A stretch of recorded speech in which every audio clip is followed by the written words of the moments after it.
요한 1서 5장이 되겠습니다. 요한 1서 1장 요한 1서 1장 5절에서 10절 말씀까지 봉독해 올리겠습니다. 요한 1서 1장 5절입니다. 우리가 그에게서 듣고 너희에게 전하는 소식은 이것이니 곧 하나님은 빛이시라 그에게는 어둠이 조금도 없으시다는 것이니라. 만일 우리가 하나님과 사귐이 있다 하고 어둠에 행하면 거짓말을 하고 진리를 행하지 아니함이거니와 그가 빛 가운데 계신 것 같이 우리도 빛 가운데 행하면 우리가 서로 사귐이 있고 그 아들 예수의 피가 우리를 모든 죄에서 깨끗하게 하실 것이요 만일 우리가 죄가 없다고 말하면 스스로 속이고 또 진리가 우리 속에 있지 아니할 것이요 만일 우리가 우리 죄를 자백하면 그는 미쁘시고 의로우사 우리 죄를 사하시며 우리를 모든 불의에서 깨끗하게 하실 것이요 만일 우리가 범죄하지 아니하였다 하면 하나님을 거짓말하는 이로 만드는 것이니 또한 그의 말씀이 우리 속에 있지 아니하니라. 아멘. 지난 4개월간 좀 다소 무거운 말씀을 전했습니다.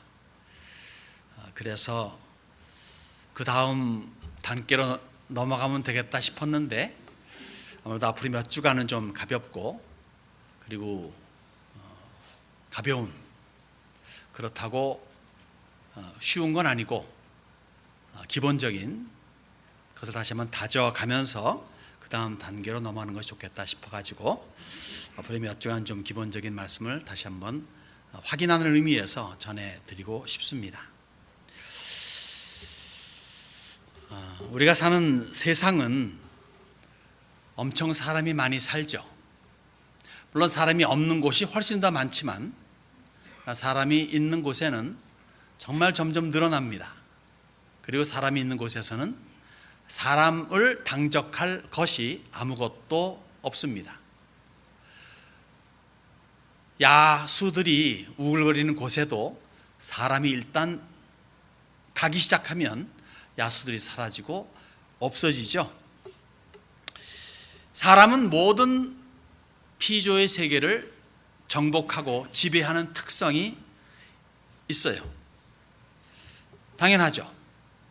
왜냐하면 100% 진리인 성경이 그렇게 외치고 있으니까요.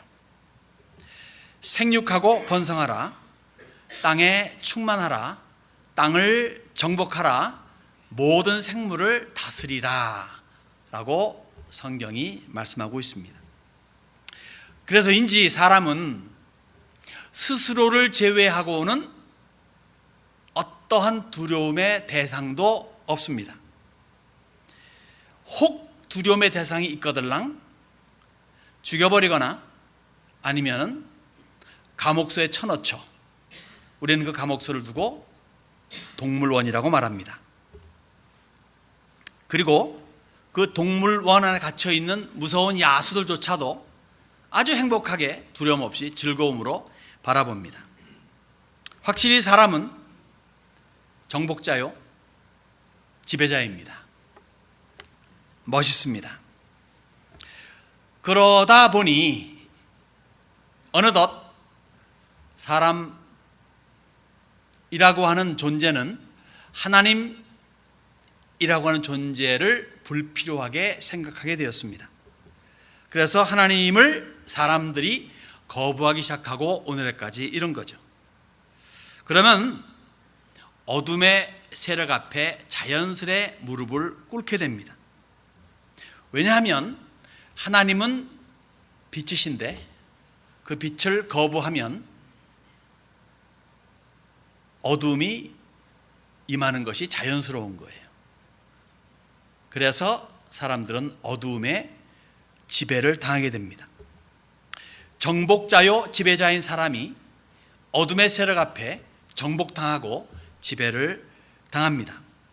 어둠의 사슬에 묶이고 맙니다. 비극이죠.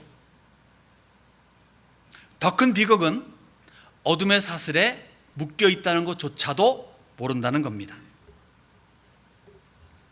그러한 현실 속에서 오늘까지 인생은 살아왔고 역사는 진행돼 왔죠. 자, 여러분, 우리 모두에게는 부모가 있죠. 나는 부모가 없어요 하는 사람은 부모를 모르는 거지 없는 건 아닙니다. 즉 인생이라고 하는 것은 인생을 포함한 어디에서건 간에 갑자기 툭 어선가 튀어나오는 그런 존재들은 없습니다. 원인이 있다는 거예요. 그 원인을 계속 파고 올라가게 되면은 결국 거기에는 최상의 존재, 수프림 빙, 즉 창조자가 있습니다. 다시 말해 우리들은 피조물이란 이야기예요. 누군가가 만들었습니다. 만들되 육적으로만이 아니라 영적으로 만들었어요.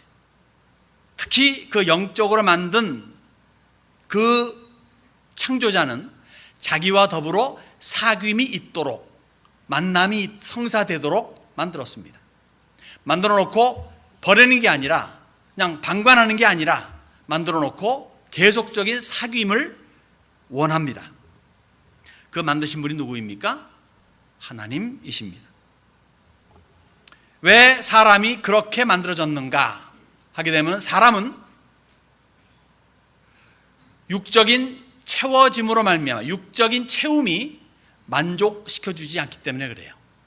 아무리 물질적으로 즉 육신적으로 모든 것을 갖추었다 하더라도 사람은 거기에 만족하지 않습니다.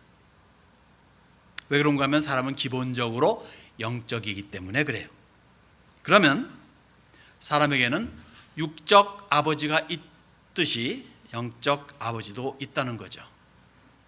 거꾸로 말하면은 사람에게는 영적으로 자녀란 얘기인데 성경은 두 종류의 자녀를 말해줍니다. 하나는 하나님의 자녀, 하나는 사탄의 자녀. 오늘 그 두 부분으로 살펴보기를 원합니다. 먼저 사탄의 자녀입니다. 사탄의 자녀는 어둠에 속했어요. 그리고 어둠에 속했기 때문에 어둠의 생활을 할 수밖에 없습니다. 아마도 어둠에 행한다, 어둠에 행하는 것 중에 대표적인 것이 있다면 어둠에 행하는 것이 많이 있죠. 많은 종류가 있는데 믿거나 말거나 성경에서 매우 중요시 여기고 대표적으로 여기는 어둠에 행하는 것은 거짓입니다. 거짓. 다 같이 거짓. 좀 이상하지 않아요?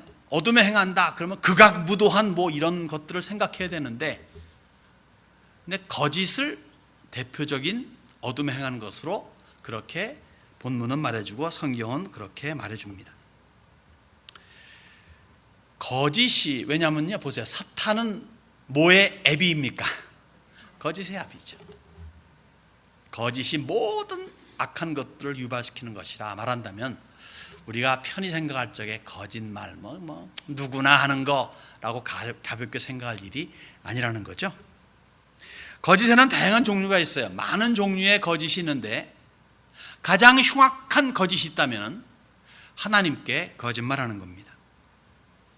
본문 6절에 만일 우리가 하나님과 사귐이 있다 하고 어둠에 행하면 거짓말을 하고 진리를 행하지 아니함이거니와. 오늘 이 본문의 말씀은 주로 교회 안에 있는 사람들을 말하는 거예요. 뭐 이 사람들이 믿는 사람이든 안 믿는 사람이 떠나서 교회 안에 하나님과의 관계를 나름대로 즉 적게 크게 맺고 있는 사람들을 말합니다. 그래서 하나님과 난 관계를 맺고 있다. 그런데 어둠의 삶을 산다면, 거짓의 삶을 산다면 그러면 안 된다는 거죠. 저 말하는 거, 말은 누구나 하잖아요. 충분하지 않습니다. 행함에서 그 말의 의미가 부여됩니다. 나는 하나님이랑 괜찮아. I have no problem. 하나님과 좋은 관계를 맺고 있어. 별 문제가 없어. 라고 한다 할지라도 그 사람의 삶이 죄 가운데 한다면은 그 사람은 거짓된 삶을 사는 거예요. 거짓된 삶을 두고서 우리는 위선적인 삶이다 또 외식된 삶이다 라고 말하죠. 겉으로는 그리스도인 같은데, 겉으로는 교회를 나가는 것 같은데, 겉으로는 믿는 사람 같은데, 입에서는 예수의 이름이 나오는 것 같은데 삶에서 발견되질 않아요. 그리고 보면은 죄된 삶을 살아요. 남을 속여먹고, 공갈하고, 남의 거 갈취하고, 시기질투가 넘치고 등등등 일반 세상과 별 다름없는 생활을 하고 있습니다. 입으로는 뭐라고 말하는지 몰라도 우리는 그러한 사람을 두고 외식자다, 위선자다라고 말합니다. 사실 예수님께서 매우 안 좋아하시는 부류가 이런 종류의 사람들이. 마태복음 23장 보면요,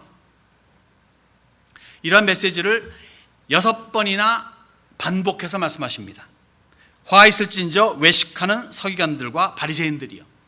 여기 서기관들, 바리새인들은 그 당시에 모두 유대인들을 통틀어 가지고 가장 하나님과 가까이 있는 사람들이다. 성경을 연구하는 사람들이요, 성경대로 살고자 애쓰는 사람들이었습니다만, 그러나 이들의 행동이 그들이 말하는 것과 너무도 다르기 때문에 주님께서 이들을 꾸짖는 거예요. 여기 바리새인들, 서기관들 하게 되면 오늘날 교회의 목사들이요, 장로 같은 사람들입니다. 그래도 나름대로 존경을 받고 안다고 그렇게 치부하는 사람들의 부류가 이 바리새인들이요, 서기관들이에요. 이러한 사람이 준엄한 주님의 꾸지람을 듣습니다. 6번이나 반복하시죠. 회칠한 무덤들을 하시면서. 그리고 이렇게 결정타를 치십니다. 뱀들아, 독사의 새끼들아, 너희가 어떻게 지옥의 판결을 피하겠느냐. 이런 말과 행동이 별개가 되고 둘이 매치가 안 되면은요, 성경은 말해요. 외식자라고, 위선자라고. 그들의 결국은 지옥의 무서운 판결을 너 어떻게 피할래? 라고 하는 무시무시한 꾸지람이 따라오는 거죠.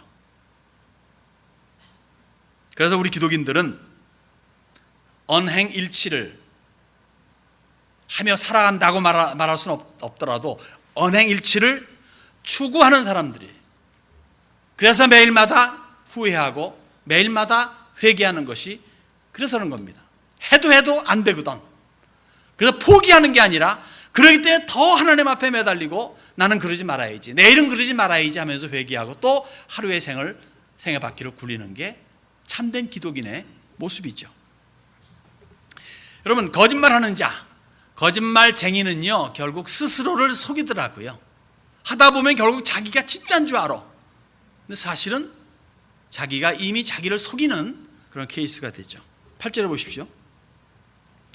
만일 우리가 죄가 없다고 말하면 스스로 속이고 또 진리가 우리 속에 있지 아니할 것이요. 위선자들은 자기가 하나님과 좋은 관계를 맺고 있다고 생각해요. 근데 하나님은 어떠하신 분입니까? 하나님은 어두움이 전혀 없으시죠. 어둠, 즉 죄가 전혀 없으신 분이에요. 그렇기 때문에 나 역시 빛 가운데 거한다라고 착각을 합니다. 죄와는 별 관계가 없다라고 오해를 합니다. 이것이 위선이라는 거예요. 이것이 스스로를 속인다는 겁니다. 그러면 그 사람 안에는 진리가 있을 자리가 없어요. 곧 사탄의 자녀입니다. 무슨 말씀을 저 예수 믿는 사람이야요? 저는 하나님의 자녀올시다. 틀린 말 아닙니다. 그런데 사탄의 자녀라고 말해도 역시 틀린 말이 아닙니다. 무슨 말인가 하면 영구적인 사탄의 자녀는 아닐지 몰라도 일시적인 사탄의 자녀 짓을 할 수 있다는 거죠. 예수님께서 베드로에게 사탄아 물러가라 그랬어요. 일시적이나마 그는 사탄의 조종을 받고 사탄의 꾀임을 받아가지고 사탄의 이야기를 하고 말았거든, 예수님께. 주님께서 그걸 지적하신 거죠. 사탄아 하시고. 오늘 주님께서 여러분들에게 이 사탄아! 라고 하는 지적질을 당하지 않기를 바랍니다. 비신자들, 예수를 믿지 않는 사람들은 아무리 착하고 아무리 명예롭고 하는 사람이랄지라도 다 세상에 속한 사람들이요, 그리고 사탄에 속한 사탄의 자녀들입니다. 영구적이죠. 그는 예수를 믿기 전까지는 이 레이블은 떨어지지 않습니다. 거짓말하는 사람들은 스스로를 속이는 것뿐만이 아니라 아울러 결국 궁극적으로 하나님을 속입니다. 10절에 보시면요, 만일 우리가 범죄하지 아니하였다 하면 하나님을 거짓말하는 이로 만드는 것이니 또한 그의 말씀이 우리 속에 있지 아니하니라. 성경은 뭔 말합니까? 모든 사람이 죄를 범하였음에 하나님의 영광에 이르지 못하더니 그러잖아요. 누가 말씀하신 거죠? 하나님께서 말씀하신 겁니다.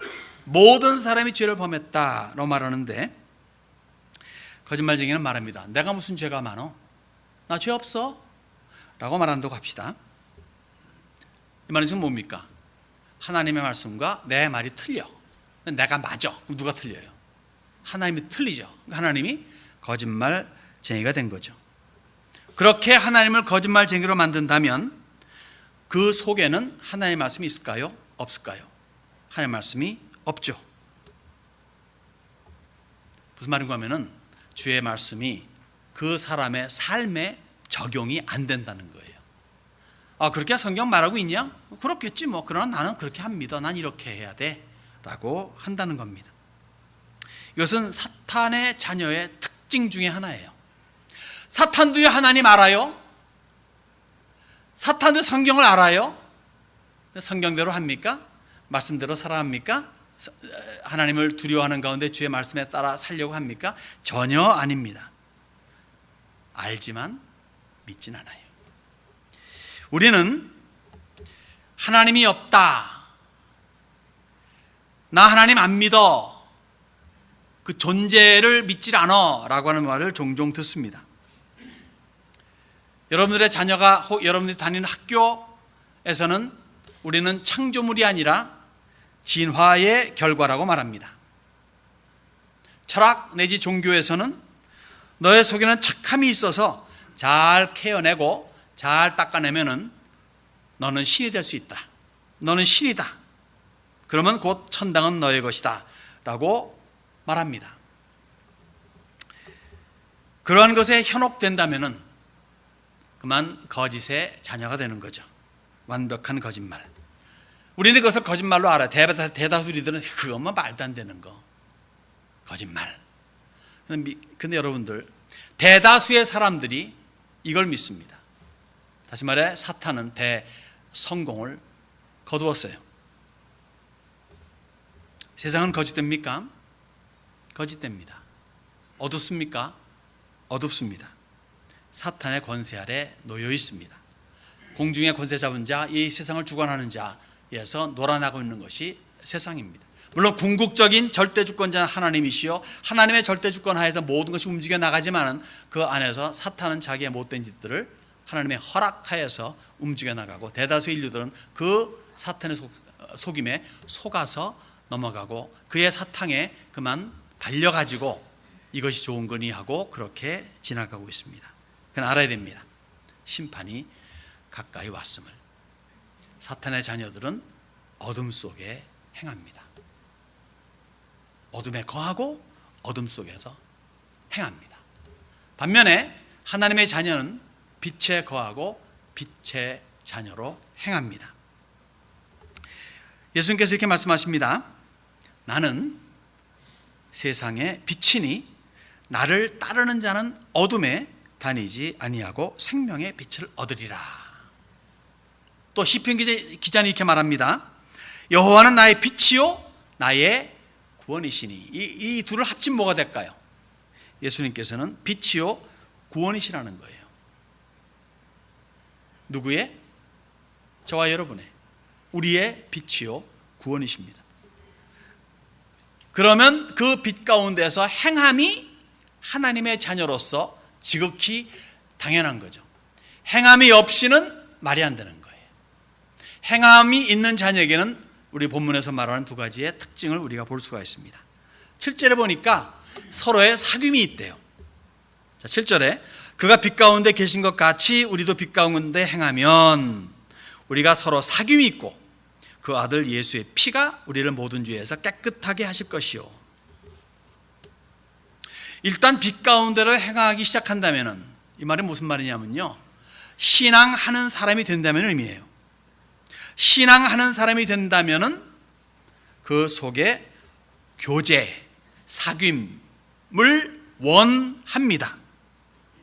사람이 예수를 믿으면 자연스레 당연히 교회를 가려고 해요. 그 이유가 바로 이거일 겁니다.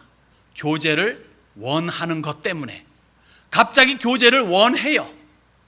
원래 사람은 교제하기 위해 태어났죠. 근데 신앙하게 되면은 이제는 교회라고 하는 곳으로 가가지고 내가 교제해야 되겠다라는 그런 속의 마음이 부릴 듯 일어나게 된다는 겁니다. 본인이 생각하는 게 아니라 신앙하게 되는 사람의 속에 하나님의 성령께서 그러한 마음을 부어 넣어 주신다는 거예요. 하나님과의 사귐은 예배를 통해서 이루어지죠. 기도를 통해서, 말씀을 통해서 이루어지죠. 그러면서 사람과의 사귐 역시 원하게 됩니다. 이 둘은 떨어질 수 없는 관계예요. 내가 교회를 가가지고 하나님께 예배 열심히 드리고 그리고 사람 비기 싫어가지고 내가 집으로 가야지 하는 것은 제대로 된 사귐이 아닙니다. 사람과의 사귐도 그 속에 있어요. 물론 어떤 외적인 이유 때문에 일시적으로 교제가 두절될 수는 있습니다. 어떤 때는 하나님께 예배하기도 시켜서 교회를 떠날 수도 있어요. 어떤 때는 정말 나 저 사람이 진짜 아유 안 되지. 내가 아무리 참고 참아도 저 인간 이러면서 그 인간 때문에 아니 무엇 때문에 아니 목사 때문에 관계를 두절시킬 수 있어요. 때로는 그럴 때가 있습니다. 그래서 일시적인 거지 영구적인 방편은 아닙니다. 결국 억지로가 아니라 그 속에 원함이 남아있어서 하나님과의 교제를, 사귐을, 사람과의 교제와 사귐을 원하게 됩니다. 누구든지 하나님과 좋은 관계를 맺으면요, 이 말씀인 즉슨 내가 예수를 믿고 그리고 따르기로 작정한다면 이거예요. 하나님과 좋은 관계를 맺었다는 것은 예수 그리스도를 주와 구원자로 믿고 그를 따르기로 작정한다 이겁니다. 그러려면요 분명히 타인들과도 좋은 관계를 맺고 사귀고 교제하기를 원해요. 이 타인들은 누굽니까? 이 타인들은 혹 나의 배우자가 될 수 있고 부모나 자식이 될 수 있고 일가 친척이 될 수 있고 친구 내지 직장 동료가 될 수 있고 심지어 원수도 될 수가 있습니다. 왜 원수들마저입니까? 성경이 그렇게 해야 된다고 요구하니까 그런 거예요. 그렇게 서로의 사귐을 시작한다면 비로소 빛 가운데 행하는 자다, 빛을 비추는 자다라는 말을 들을 수가 있는 거죠. 그리고 그 빛은 세월 가면 갈수록 더더욱 찬란하게 빛을 발하게 됩니다. 그래야 그게 원칙인데 현실을 보게 되면은 믿음 생활 오래 한 사람들이 오히려 빛을 꺼버리는 케이스가 있더라고요. 얼마 전에 누구랑 이야기를 하면서 참 안 좋았습니다. 마음이 굉장히 아팠어요. 교회를 이제 더 이상 안 나간다 그러더라고요. 왜? 그랬더니 말을 안 해요. 뭐 답이야 뻔하죠. 안 나가는 이유야 뻔하죠. 참 속이 아프더라고요. 날이 갈수록 믿음의 사람들은 하나님의 성경을 접하고 예수를 더 알아가면 알아갈수록 더욱더 빛을 발하고 더욱더 사귐을 원하고 더욱더 열심하고 충성해야 되는데 오히려 이런 저러한 외적인 이유 때문에 그 불마저 꺼버리거나 끄진 못하죠. 감춰버려가지고 등경 밑에 집어넣어버리는 그러한 우를 범하는 사람들을 우리가 종종 보게 됩니다. 궁극적으로는 그 사람 잘못이에요. 물론 그 잘못을 야기시킨 교회나 누구의 또 허물도 없지 않아 있긴 있겠죠. 주님께서는 그 책임을 결국 그 사람에게 묻습니다. 여러분 믿음 생활 오래 하셨죠? 대부분 여기 있는 분들 그 빛이 어느 만큼 더 강해졌고 어느 만큼 더 밝아졌습니까? 우리 스스로들이 한번 우리 자신들을 살펴봐야 됩니다. 자, 이 하나님의 자녀로서 빛 가운데 행한다면은요, 이 서로의 사귐이 있는 것 외에 또 한 가지가 있습니다. 여기 9절에 보니까 죄를 서로 고한대요. 죄를 고한다. 9절에 만일 우리가 우리 죄를 자백하면 그는 미쁘시고 의로우사 우리 죄를 사하시며 우리를 모든 불의에서 깨끗하게 하실 것이요. 어떤 사람들은 이렇게 말합니다. 내가 그리스도인인데 나의 모든 죄가 용서함 받았는데 무슨 또 죄를 용서함 받겠다고 죄를 고백해야 됩니까? 라고 질문합니다. 간단한 답은 이거예요. 죄를 계속 범하고 있기 때문이라고. 그래서 고백해야 된다고.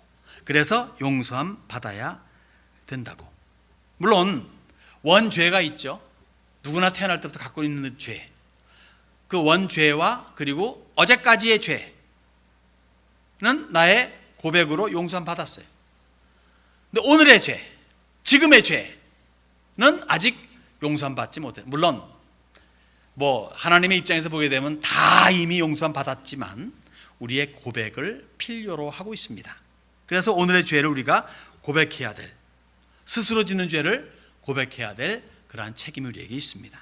그래야 용서가 가능하게 되는 거예요. 아무리 범죄함이 작다, 이거 작다 하더라도 그것 때문에 주님께서 슬퍼하시고 마음을 아파하십니다. 그래서 진정한 마음으로 잘못했어요 라고 고백해야 되는 거죠. 또 아무리 범죄함이 크다 하더라도 주님은 약속하세요. 고백하면 용서하고 모든 불의에서 깨끗하게 하심하고. 우리 주님은요, 용서하시기를 기뻐하시는 분이에요. 사람 같으면요, 야 이놈아 너 그런 짓 하지 말라, 내가 너한테 몇 번 말했니 이런 하면서 혹 화를 내고 그러실지 몰라도 우리 주님께서는 진정한 마음으로 주님 용서해서 또 제가 잘못했네요 하고 나오면요, 또 끌어안으시면서 더 닦아내 주시고 용서해 주시는 무한한 용서의 하나님이십니다. 그리고 기뻐하세요. 내가 무슨 면목으로 주님께 나아가? 라고 말할 수 있습니다. 저도 그런 때를 가끔 가지니까 이거 하지 않았어야 되는데 또 했네. 이놈의 조동아리라든가 아니면 이거 어쩌면 좋아하는 그런 거 있어요. 그럴 때 하나님께 나아가게 미안해. 이제는 완전 기계같이 말할 때가 있어요. 용서해 주세요. 저도 속상해요, 어떤 때는. 그런데 그건 우리의 입장에서 우리의 감정이지, 하나님은 언제든지 나오는 자들을 기쁘게 용서하시기를 원하신다는 겁니다. 언제든지 주님 앞에 나와서 용서를 구해야 되는 거죠. 자, 질문은 이겁니다. 무엇으로 깨끗하게 합니까? 우리 잘 알죠, 답은? 예수님의 피. 독생하신 아들 예수 그리스도의 보혈로 깨끗하게 하십니다. 그래서 7절 맨 마지막에 그 아들 예수의 피가 우리를 모든 죄에서 깨끗하게 하실 것이요. 신기하지 않습니까? 예수님의 빨간 피가 우리를 적셔버립니다. 우리의 모든 죄와 허물을 덮어버립니다. 씻어냅니다. 그러고 보니까 어떻게 됩니까? 흰 눈같이 양 털같이 희게 되리라. 빨간 피가 우리를 덮었으면 흉측한 모습으로 변해야 되는데 오히려 희고 흰 그러한 깨끗한 사람으로 변화된다는 겁니다. 이 피가 얼마나 강력한지 아세요? 이 피의 소리를 듣자마자 이 죄라고 하는 놈, 그리고 이 어둠의 세력이라고 하는 것들이 36개 주량랑을 칩니다. 왜요? 이 피가 간택, 접하는 곳마다 다 이 피는 몽땅 죽여버리기 때문에 그래요. 그러니까 죄란 놈이, 어둠이란 놈이 도망갈 수밖에 없는 거죠. 맨 마지막 도망가다가 결국 사로잡힙니다. 대심판 때에, 백보자 심판 때에 몽땅 사로잡아가지고 지옥불에 던져 넣었죠. 그때가 이까지는 이놈은 도망가면서 계속 사람들을 괴롭히는 거죠. 폐잔병들이 도망가면서 계속 그래도 괴롭히는 이 흉탄에 얻어맞지 말아야죠. 도망가는 왜군들 쫓아가다가 흉탄에 맞아서 돌아가신 분이 한 분 계십니다. 저희의 38대 조상 이순신 장군이시죠. 무슨 말인가 하면은 도망가는 적군이라 할지라도 그들의 흉탄에 맞아 떨어져 가지고 어려움 당하는 그러한 성도들이 없기를 바란다는 이야기입니다. 예수님께서 그 엄청나신 피를 십자가에서 흘리셨습니다. 그의 손과 발은 대못에 박혔습니다. 그의 옆구리는 창에 찔렸습니다. 그의 머리에는 가시관이 씌었습니다. 이사야 선지는 말합니다. 그의 찔림은 우리의 허물 때문이요 그가 상함은 우리의 죄악 때문이라. 알고 봤더니 예수님께서 흘리신 그 피는 전혀 우리 때문에 흘리신 거예요. 그렇기 때문에 우리가 우리의 죄를 고백하면 예수 그리스도의 피의 강력이 발동되어서 우리의 죄를 깨끗이 씻습니다.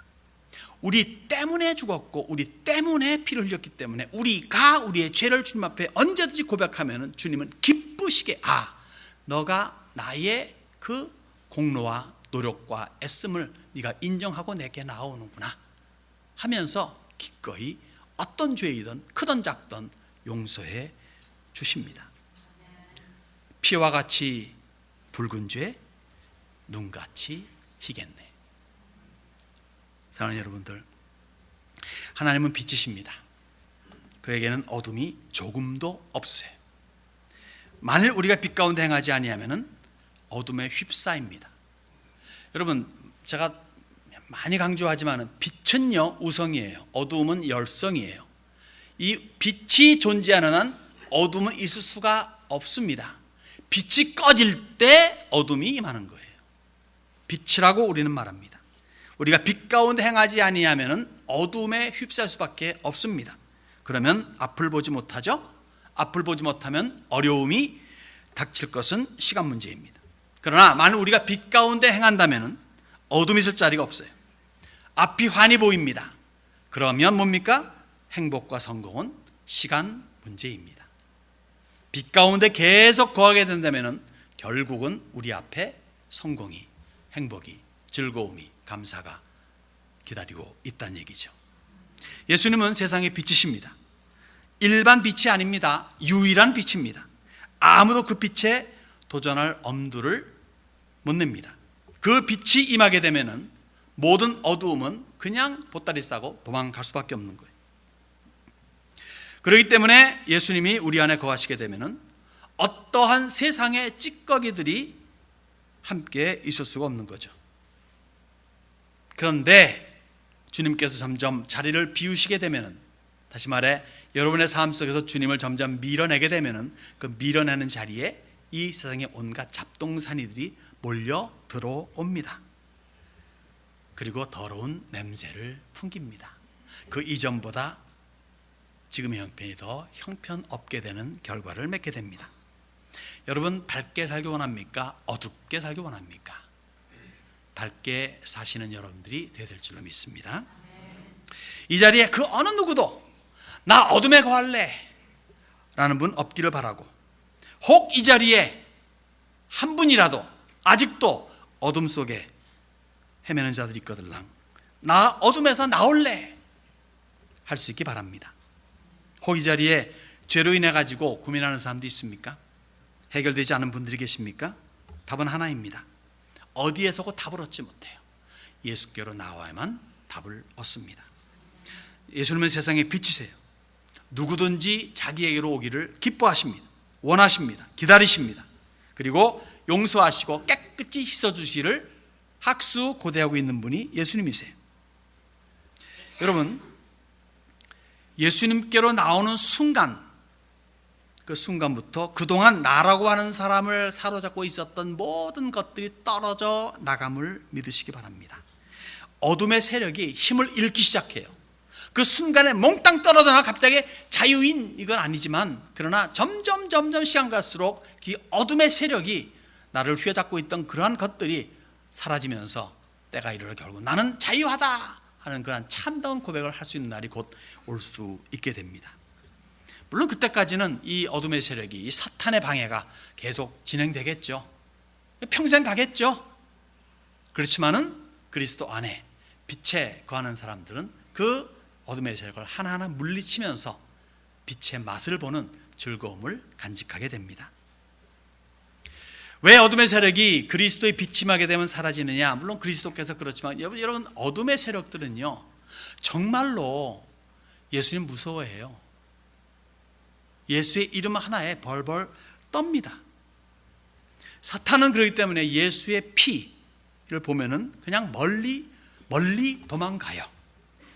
그럴 때 우리는 작은 빛의 역할을 감당하며 그 빛을 비추는, 빛 안에 거하는 것뿐만이 아니라 빛 안에 거하기 때문에 그 빛을 비추는 그러한 우성적인 사람이 될 수 있는 거죠. 여러분 모두가 다 우리 빛 가운데 행할 수 있기를 바랍니다. 그렇게 됨으로 말미암아 빛이신 예수님을 계속적으로 따라가서 그 강력한 빛을 받고 그것을 더 강하게 반사할 수 있는 빛된 세상의 승리자들이 되시기를 주님의 이름으로 축원합니다.